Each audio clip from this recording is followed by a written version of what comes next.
Ieder jaar klinkt het opnieuw, zalig Kerstmis voor alle lui. Maar wat is de werkelijkheid? Leef de vrede heel schoon woord, maar is te zuus wat er gebeurt?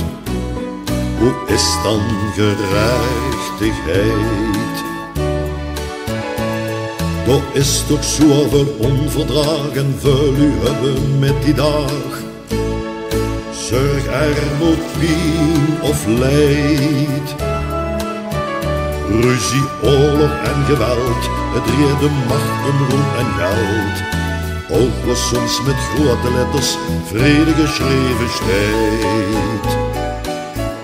Wat zou het schoon zijn als iedereen een schat zou geven, voor u die armoed moeten leven, dan zou de Kerstmis vervullen toch schone zijn.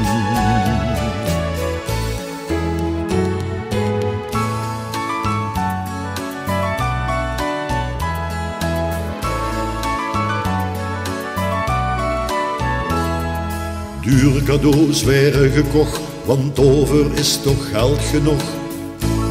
Wij geven nog een kleinigheid.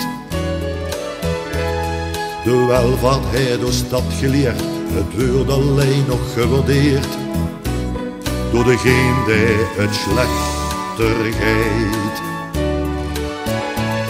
Kijk maar eens even om de heen, ook de tv liet het ons zien. Wie het er minst vergeet.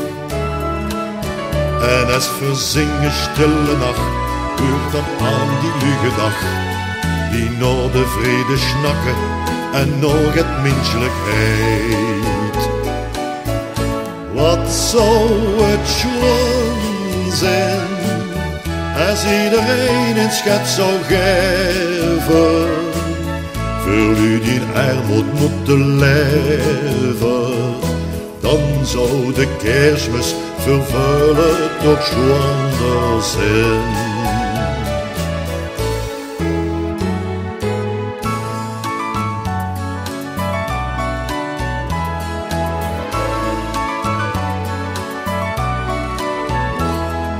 Kerstmis een feest voor groot en klein, blank, groen en zwart voor iedereen. Wat zou dat zalig zijn? Maar zolang de wereld al besteedt, geeft het fruit en heel veel leed. Ook dat hield het leven in. Vanaf de geboorte in de stal, heet het kooien overal. Had en verderf gebracht. Dus laat de virus toch verstaan en samen Kerstmis vieren gaan. Als de kerkklokken straks klinken door de nacht. Wat zou het schoon zijn, als iedereen zich een hand zou geven, om in vrede te leven, dan wordt de Kerstmis toch nog het nieuwe begin.